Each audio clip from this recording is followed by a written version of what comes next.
어제 회동을 계기로 윤석열 대통령과 한동훈 비상대책위원장의 갈등이 봉합 국면에 접어들었습니다. 하지만 당내에선 여전히 갈등의 불씨가 남아있다는 관측도 있습니다.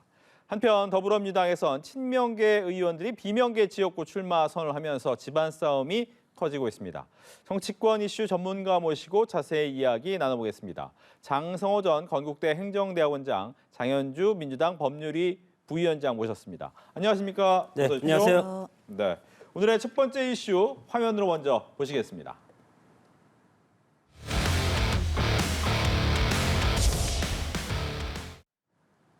네, 봉합이냐 불극이냐라고 제목이 지어졌는데 윤석열 대통령과 한동훈 비대위원장이 일단 봉합은 했다라고 하지만 몇 가지 남아있는 점이 있습니다. 그중에 한 가지가 이제 김건희 여사 리스크를 과연 어떻게 해결할 것이냐라는 부분인데 일단 오늘 말을 좀 아끼더라고요. 어떻게 보셨습니까? 한동훈 위원장이 말을 아꼈습니다. 좀. 봉합과 불끄기를 동시에 한 것 아니겠습니까? 네. 제가 보기에는 동시에 한 것 같은데 그 총선이 이제 뭐 거의 78일 정도밖에 남지 않았기 때문에 여당이나 야당이나 모든 것들은 다 총선에서 변수가 되기 때문에 상당히 조심해야 되지 않습니까? 한동훈 비대위원장이 오늘 이렇게 국민들 앞에 얘기한 것은 기존에 여러 가지 국민의 걱정할 부분이 있다는 그런 취지. 그런 것은 누구나 얘기할 수 있지만 당 대표인 한동훈 비대위원장이 얘기했기 때문에 상당히 억측, 언론을 통해서 그리고 국민들이 억측하는 그런 부분도 있었고 그럼에도 불구하고 내부적으로 서로 다 충분히 조율하고 하는 것이 정치 아니겠습니까? 그런 차원에서 물론 그 장면이라든가 대통령 비서실장이 와서 같이 만난 그런 것들은 의도치 않은 장면이었지만 현상 유지가 최상의 방안이라고 국민의힘은 얘기할 가능성이 상당히 큽니다.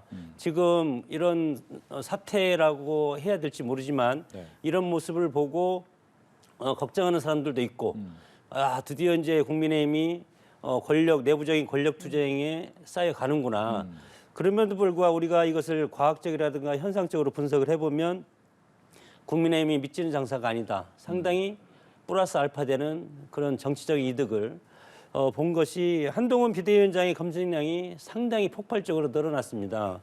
그렇기 때문에 이재명 대표가 피습을 당하지 않았습니까? 그 피습을 당했던 그런 관심이 한동훈 비대위원장한테 상당히 쏠려왔고 그리고 소위 말해서 제3지대 빅텐트 이준석 대표에 대한 그런 관심도 대폭적으로 줄었고 그리고 이제 구체적으로 들어가 보면은 정권 심판론도 희석이 돼 있고 그리고 이런 모습이 좋은 모습인지 나쁜 모습인지 그건 이제 모르겠지만 대중의 시선이 몰입되는 그런 어떤 정치적 효과를 가져왔기 때문에 저는 이 현상 유지를 쭉 끌고 가는 것이 국민의힘으로서는 상당히 총선 구도에서 유리한 그런 구도가 되리라고 생각이 듭니다. 네, 김 여사 리스크 관련 입장 바뀌었느냐라는 질문에 이미 그동안 충분히 말씀드렸다라고 말을 아낀 것이 이제 둘 양수 겸장이다. 두 개 다 그렇죠. 막았다라고 얘기를 하셨어요. 이 부분은 어떻게 보셨습니까? 사실 한동훈 비대위원장이 말을 굉장히 삼가는 모습이죠. 네. 질문에 대해서 좀 피하는 모습도 보이기는 하는데요. 저는 이것이 그 윤석열 대통령과 한동훈 비대위원장 간의 그 갈등의 요인은 너무나 명확했지만 봉합의 요인, 봉합의 원인은 너무나 불명확하다. 이 지점을 보여주는 장면이라고 생각이 듭니다. 갈등의 요인은 아시다시피 뭐 사천 의혹이라든지 뭐 사천 논란 또는 그리고 김 여사에 대한 어떤 명품백 수수 의혹과 관련된 입장 변화 이런 부분들이 갈등의 요인으로 꼽힙니다. 그런데 지금 봉합을 했다라고 얘기를 하는데 그 갈등의 요인 중에 어떤 것이 해결됐는지 명확하지 않습니다. 뭐 사천 논란도 여전히 남아 있는 부분이고요. 물론 앞으로 공천 과정을 지켜봐야겠지만 그것 자체가 없어진 논란은 아닙니다. 게다가 더 큰 문제는 김건희 여사의 명품복 수수 의혹과 관련해서는 사과를 해야 될지 말아야 될지 또는 일단 민주당의 입장은 이것은 사과로 끝날 것이 아니라 수사를 받아야 되는 그런 사안이다라고 보고 있기 때문에 그런 부분에 대해서 한동훈 비대위원장의 입장은 뭐 일단 지금까지는 변화는 없어 보입니다. 일단 질문을 피하고 있는 양상이지만 그 전에 말했던 것을 가름한다는 취지라면 입장이 변한 것이 없다고 볼 수 있겠습니다. 그렇다면 도대체 윤석열 대통령과 한동훈 비대위원장의 저 봉합의 모습에서 봉합을 할 만한 갈등 해소가 있었느냐라고 본다면 굉장히 큰 물음표가 찍힐 수밖에 없고요. 그럼 결국 이것들은 이 모든 봉합의 과정들은 갈등을 봉합한 것이라기보다는 진화에 불과한 것이고 이 진화는 결국 총선이 70여일 앞둔 상황에서 국민의힘이 분열하는 모습을 보여줄 수 없다라는 전략적인 고려 이것에 의한 것이다 이렇게 봐야겠습니다. 네. 이제 그 와중에 중심에 있는 인물 중에 하나가 이제 김경률 비대위원이에요. 오늘 네. 보니까 김성동 전 당협위원장, 와포홀 당협위원장한테 사과 메시지도 보냈다라고 얘기는 하는데 일단 메시지만 보낸 걸 보면 본인의 거취에 대해서는 크게 얘기 안 할 것 같다는 생각도 들거든요. 뭐 본인이 할 말은 했고 네. 그리고 더 이상 할 말이 없다. 현상 유지하겠다는 겁니다. 이분들도 다 정치인 아니겠습니까? 네. 그렇기 때문에 정치적인 효과가 본인이 사퇴를 하면 그 리스크 또한 한동훈 비대위원장한테 직격적으로 가기 때문에 장수가 살아야지 그 밑에 부하가 같이 가는 것 아니겠습니까? 그렇기 때문에 한동훈 비대위원장이 총선 사령탑이기 때문에 거기에 김경률 비대위원장이 사퇴를 하면 한동훈 비대위원장이 더 돋보이고 그렇게 되면 하겠는데 그게 아니라고 생각이 들고 그리고 사천도 논란도 저는 어떻게 보면은 마포울에 김경률 비대위원이 도전한다고 한다 이렇게 국민들한테 소개하고 싶은 마음은 있지 않겠습니까? 그런 차원에서 얘기했다고 보고 그리고 이제 조만간이면 다음 주 토요일이죠. 토요일이면 공천 신청자들이 신청을 하고 그러면 바로 공천심사가 들어가서 네. 전략공천이라든가 여러 가지 단수공천 이런 것들이 진행될 텐데 그 시점에서 구재룡 비대위원하고 김경률 비대위원이 지금 출마 가능성이 큽니다. 그래서 이 두 분이 출마를 선언할 때 아니면 공천이 결정될 때 그때 비대위원직을 내려놓고 이제 현장에서 정말 우리 유권자들과 함께 국민의힘을 승리해서 열심히 하겠다. 그런 어떤 한 번의 그런 모습은 보일 가능성이 상당히 큰데 지금 비대위원으로서 김경률 비대위원도 그런 뭐 마르앙뚜아네트 그것은 본질이 아니었다. 그렇게 해도 지금 얘기하고 있지 않습니까? 그리고 전형적으로 사과도 했고 그렇기 때문에 비대위를 유지하기 위해서는 현재적으로 현상 유지가 최상의 방안이기 때문에 사퇴하지 않을 것 같다. 그렇게 저는 전망을 합니다. 예. 일각에서는 사퇴해야 풀린다라고 보는 데도 있더라고요. 그렇죠. 근데 그 질문에 대해서 한동훈 비대위원장의 답은 자신은 들은 바가 없다가 아니겠습니까? 결국 그럴 마음이 없다라는 것을 보여줬다라고 할 수밖에 없겠는데요. 저는 일단 김경률 비대위원의 거취에 대해서는 장 교수님 말씀에 동의를 합니다. 네. 그러니까 현상 유지를 하고 지금으로서 당장 사퇴하지는 않되 앞으로 공천 과정에서 뭐 심판은 선수로 뛰면 안 된다라는 이제 그런 이론을 받아들여서 중간에 공천이 시작이 된다라고 한다면 사퇴할 가능성이 높다고 보입니다. 이렇게 되면 용산과 그리고 한동훈 비대위원장이 양쪽에서 큰 출혈 없이 어느 정도 서로 간에 양보하는 모양새를 또 취할 수 있다라는 계산이 깔려 있을 것이라고 보이는데요. 저는 그렇다 하더라도 이 대통령실의 일각에서는 분명히 지금 김경률 비대위원의 거취에 대해서 논의하시는 분들이 계실 거라고 생각이 들고 그 부분이 당장 이루어지지 않는 부분에 대해서는 좀 불쾌할 수 있다라는 생각이 듭니다. 왜냐하면 이 갈등 관계에서 한동훈 비대위원장이 대통령실로부터 사퇴 요구를 받고 거절했다는 취지의 이야기를 했었거든요. 예. 사실 그 얘기는 결국 대통령실 그 실장으로부터 사퇴 요구를 받았다라는 취지이고 그 이야기 때문에 사실 민주당으로부터 대통령이 당무 개입을 하는 것이 아니냐라는 거센 공세를 받아왔습니다. 일단 대통령실 입장에서는 한동훈 비대위원장이 꼭 이걸 인정했어야 하는지에 대해서도 좀 아쉬움이 있었을 것 같고요. 또 한 가지는 김경률 비대위원에 대해서도 지금 들은 바가 없다라고 함으로써 어떻게 보면 논의의 여지 자체를 아예 차단하는 답을 하고 있기 때문에 대통령실로서는 일단 봉합의 모습은 만들었지만 진정한 봉합을 할 의도가 있는지에 대해서 굉장히 좀 아쉬워하고 있지 않을까 생각이 듭니다.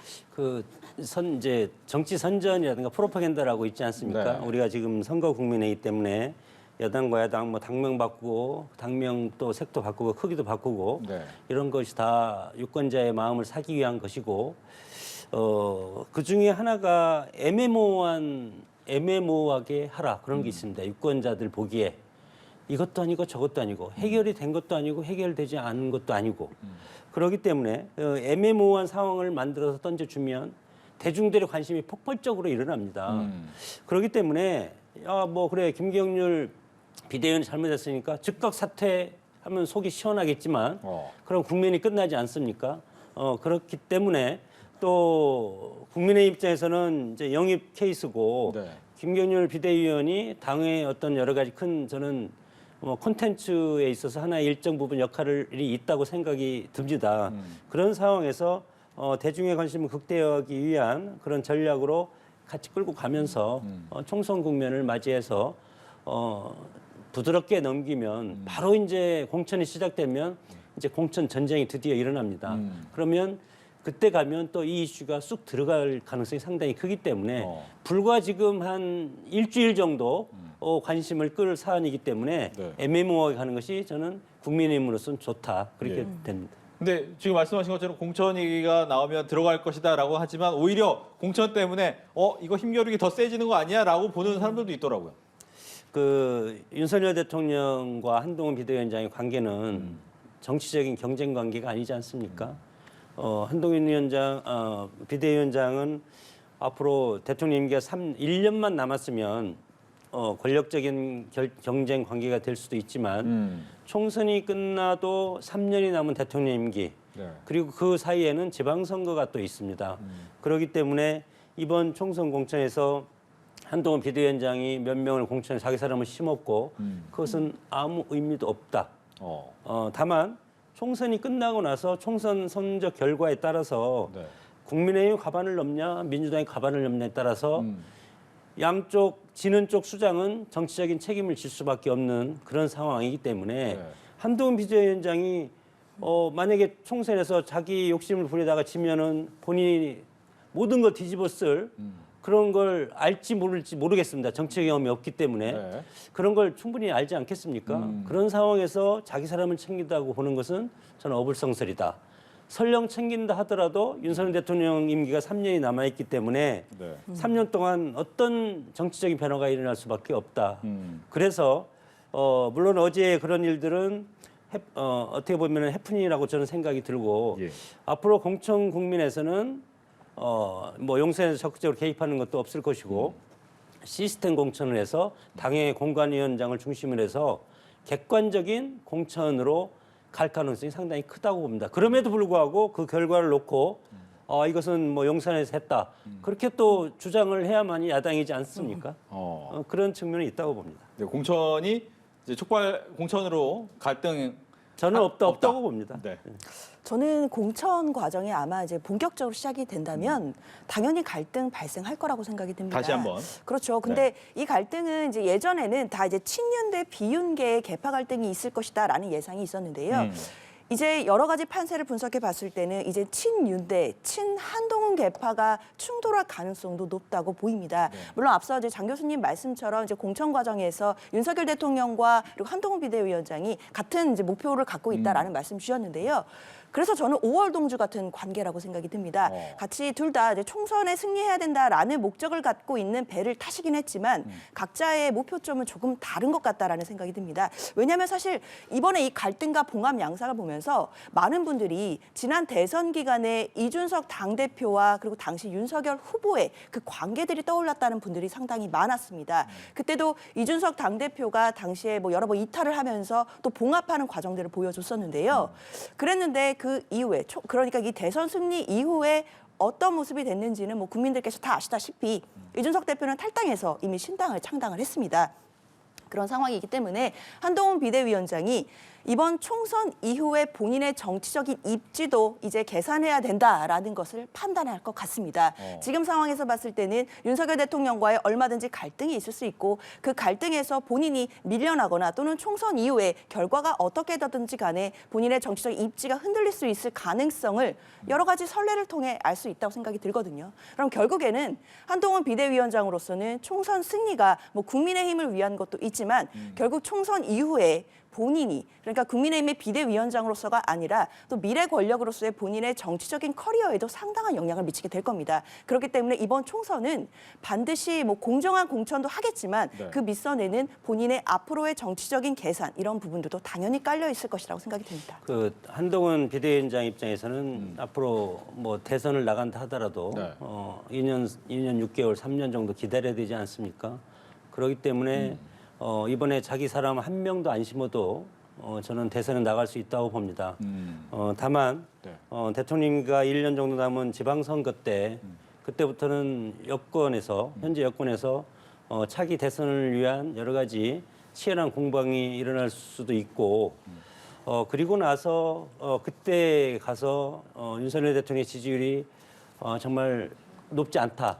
그러면 지방선거를 위해서 대통령 탈당을 요구할 수도 있는 겁니다. 그러나 지금은 아니다. 그래서 한동훈 비대위원장이 정치 경험은 없지만 네.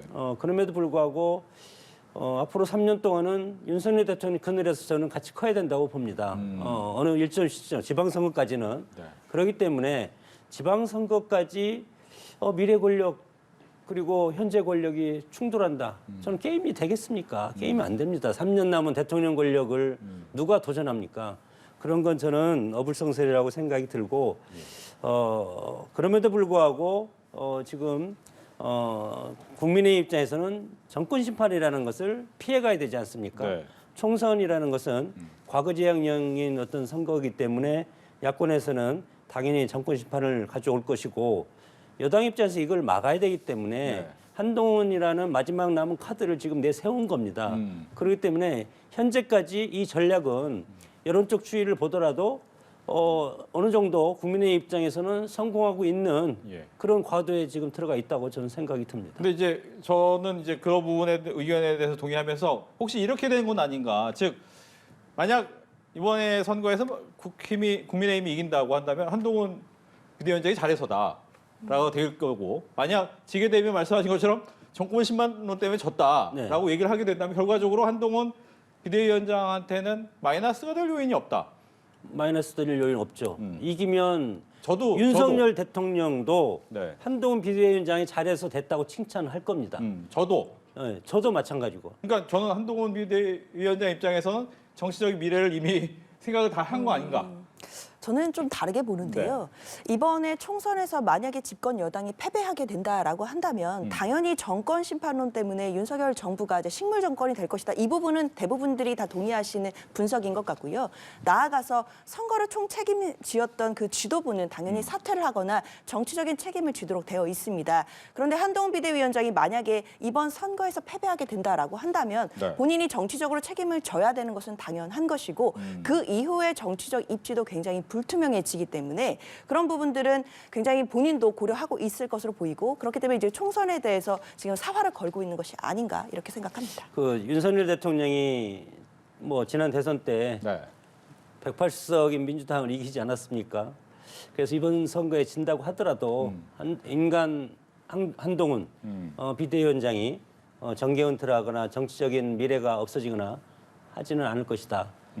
왜냐하면 국민들은 뭐 전국적인 어떤 표심이라든가 수치를 보는 것이 아니고 이 콘텐츠를 봅니다. 네. 앞으로 이 미래 지향적인 어떤 콘텐츠를 가지고 있냐 없냐 그런 걸 보기 때문에 미래적인 아젠다가 있냐 없냐 커가는 방향이 어떤가 그런 걸 보기 때문에 승패에 크게 영향을 받지는 않을 것이다. 저는 그렇게 봅니다. 알겠습니다.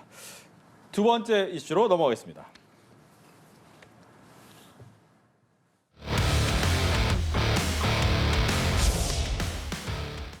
네, 두 번째 뭐 여당도 있지만 야당은 조금 빨리 시작된 것 같습니다. 공천 갈등. 아무래도 의원 수가 많기 때문에 여기에 대해 도전하는 또 당협위원장들도 많고 원외 인사도 많기 때문인데 일단 이 과열되는 분위기를 대표가 조금은 한마디 해줘야 되는 거 아니냐라는 이야기가 있어요. 근데 분위기는 어떤가요?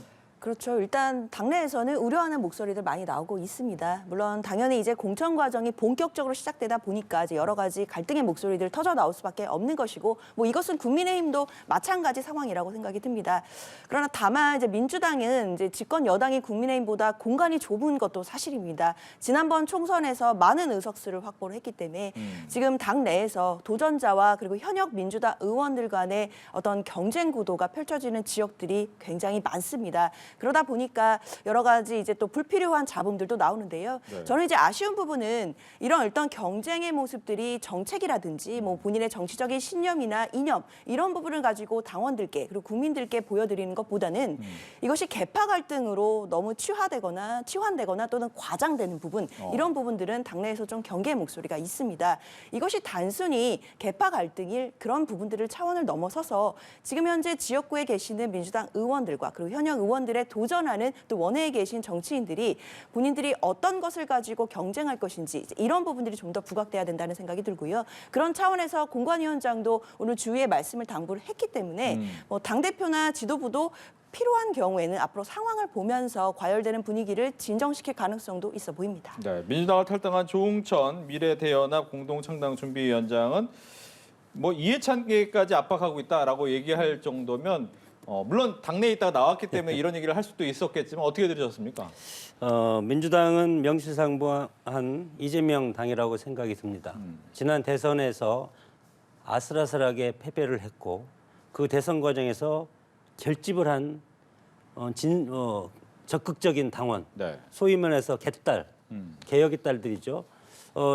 이런 분들을 중심으로 해서 적극 지지층이 상당히 두텁게 쌓여 있는 명실상부한 이재명 당이기 때문에 경선을 하더라도 이분들이 동네 각 지역구에서 상당히 큰 영향력을 발휘할 수밖에 없는 구조다. 그렇기 때문에 이런 지금 자신감 있게 어느 날 갑자기 비명 지역에 지금 가서 도전을 하고 있지 않습니까? 그러면서 뭐 여러 가지 그 개딸 지지를 얻으면 가능하다. 수박 뿌리 뽑자. 뭐 또 성남은 이재명 대표의 심장이다. 기득권자의 낡은 틀을 깨자. 이재명 대표 지키자. 이런 것을 명분으로 해서 당당하게 내려간답니다. 내려간다는 것은 그 민주당 강세 지역에 소위 말한 이재명을 적극적으로 지지하는 지지층이 상당히 많이 포진했기 때문에 네. 이분들이 동네 그 각 지역구에서 결집을 하면 어느 누구도 여기에 도전할 수가 없는 상황이 되기 때문에 네. 지금 이런 현상이 일어나고 있고 이제 민주당이 180석을 얻은 지난 4년 동안 정말 국회의 모든 것을 다 장악하지 않았습니까? 그렇기 때문에 이제 공천을 앞두고 드디어 공천 내분 그리고 당의 분열 이런 것은 피할 수 없는 홍역이고 이 홍역을 잘 치르면 민주당이 다시 국민들한테 선택을 받을 것이고 그렇지 않고 적전분열하면 민주당이 패배할 가능성도 크다고 봅니다. 네. 근데 이 와중에 이재명 대표가 이제 한번 민주당을 떠났던 이현주 전 의원한테 복당을 권유를 했다라고 네. 하는 걸 두고 무슨 의도인가에 대한 이야기가 굉장히 많더라고요. 어떤 걸로 분석합니까, 당내에서는? 일단 뭐 복당을 권유했다라는 부분까지가 알려진 거고 그 이후에 네. 이제 복당을 할지 말지는 조금 더 지켜보기는 해야 되는 상황이긴 합니다. 다만 일단 외연 확장 부분에서 아마 고민이 있었던 것으로 보입니다. 또한 두 번째로는 정권 심판론인데요. 결국 이현주 전 의원 같은 경우에는 지금 현재 여러 가지 방송이나 뭐 유튜브 활동을 통해서 윤석열 정부에 대한 날선 비판을 이어오고 있습니다. 그렇기 때문에 이번 총선은 사실 정권에 대한 중간 평가성 총선이 될 것이고 그렇다면 윤석열 정부의 실정에 대한 국민들의 냉혹한 판단이 있을 것이기 때문에 그 부분에 대해서 그런 이야기들, 그런 목소리를 늘 내왔던 이현주 전 의원을 좀 영입을 해야 되는 것이 아닌가라는 고민도 분명히 있어 보이고요. 또 한 가지는 이건 제가 개인적으로 생각하는 것인데 이현주 전 의원 같은 경우에는 물론 예전 지역구는 광명이었지만 최근에는 계속해서 정치 행보를 부산에서 해왔거든요. 네. 그렇다라고 한다면 또 부산 지역에서의 또 민주당의 어떤 확산세를 넓힐 수 있다라는 또 전략적인 고려도 있기 때문에 물론 뭐 지역구가 확정된 것은 아니겠지만 뭐 여러 가지들을 종합적으로 분석하고 고려를 해서 이현주 전 의원에 대한 어떤 복당 권유가 있었던 것이 아닐까라는 분석이 나오고 있습니다. 네, 이현주 의원은 2012년 19대 총선 앞두고 민주통합당으로 입당돼서 광명을 해서 재선한 의원이고 네. 그리고 2017년 친문 패권의 비판에서 탈당을 했습니다. 그리고 이제 이번에 복당하면 6번째 당명 변경이 되는데 이때 탈당 명분이 친북 친중 세력을 지적하고 소득주도 정당을 비판한 민주당의 가장 핵심적인 고리를 걸고 탈당을 했고 그다음에 최근에는 뭐 국민의힘을 탈당하기 전에 윤석열, 김건희 당이고 검찰당이고 상당히 윤석열 대통령에 대해서 비판하면서 이제 지난 18일인가에 탈당을 하지 않았습니까? 탈당을 하고 과연 문재인 대표, 문재인 대통령이라든가 그런 정책에 대해서 비판하고 나왔는데 네. 다시 들어갔을 때 당에서 어떤 반응이 있을지 상당히 이거에 대해서 논란이 있고 본인도 오늘 방송에 나와서 아직 결정은 안 했다. 내일 결정하겠다. 이렇게 이제 얘기를 했는데 네. 저는 이재명 대표가 왜 이현주 의원을 복당을 요청을 했을까? 저는 두 가지라고 봅니다. 이것도 쌍끌이 전략인데 친문계를 견제하는 카드입니다. 현재 두 비서실장이 출마하고 있지 않습니까? 그리고 청와대에 있던 분들 이런 분들이 지금 각 지역에 지금 출마하려고 하고 있고 네. 그래서 각 민주당에서 적극적인 지지층에서는 친문 세력도 다 이제 뭐 멜론인가요? 수박보다 멜론도 다 이제 없애라 이런 식으로 지금 나오지 않습니까? 그렇기 때문에 두 가지입니다. 하나는 반문재인 그런 성향을 가져오고 싶은 것이고 또 하나는 정권 시판이죠. 그래서 윤석열 대통령한테 지금까지 비판했던 시가 그러면 유권자들이 볼 때는 민주당도 비판하고 국민의힘도 비판한 사람을 어떻게 다시 이재명 민주당에서 받아서 어떻게 쓸 것인가 그런 비판은 있을 것이고 이현주 전 의원 본인이 판단이 이제 어떨지 저는 귀추가 주목됩니다. 알겠습니다. 조금 전에 연합뉴스에 나온 기사가 의미가 있어 보입니다. 뭐냐면 윤 대통령이 이르면 이달 김 여사 명품 가방 논란을 직접 설명할 것이다라는 기사가 나왔어요. 언론사 신년 대담에서 국정 운영 구상을 밝히면서 언급할 것 같다라는 기사가 뜨면 만약 이렇게 되면 어떻게 되는 겁니까? 국민의힘 입장에서는 뭐 한동훈 비대위원장을 얻을 거 다 얻었고 네. 그리고 명분도 살려주고 그리고 대통령 국민들이 그렇게 요구하는 대통령의 입장 표명 네. 야당에서 요구하는 대통령의 입장 표명 그래서 일거에 대해 해결할 수 있다고 봅니다. 그리고 나서 그것이 무슨 법적인 문제가 있으면 그거에 대해서 또 시시비비를 가리면 되지 않겠습니까? 네. 그렇기 때문에 그런 방향은 뭐 잘 잡은 것이 아닌가 그렇게 저는 판단이 됩니다. 예. 그렇죠. 뭐 신년 기자회견이 사실 있을 것이냐를 두고 얘기가 많았는데 지금 보도에 의하면 뭐 대담인 거 보니까 이제 네. 특정 언론사와 인터뷰하는 형식인 것으로 보이긴 합니다. 물론 아직 확정된 것은 아니겠지만 사실 그렇게 해서라도 김건희 여사의 명품백 수수 의혹에 대해서 대통령이 직접 말씀을 하신다는 것 자체는 국민들께 당연한 의무이자 도리라고 생각이 듭니다. 그러나 저는 단순히 사과로 넘어갈 문제는 아니기 때문에 이런 부분을 좀 더 명확히 해주셨으면 좋겠고 특히 이것만 가지고 사실 그 한동훈 비대위원장이 이야기했던 국민 눈높이라든지 또는 뭐 국민의 걱정하시는 부분이 있다든지 이런 부분이 일거에 해결된다라고 볼지는 좀 국민들께 더 들어봐야 될 것 같습니다. 알겠습니다. 뭐 관련되는 내용은 들어온 대로 다시 한번 전해드리도록 하겠고요. 마지막 이슈로 넘어가겠습니다.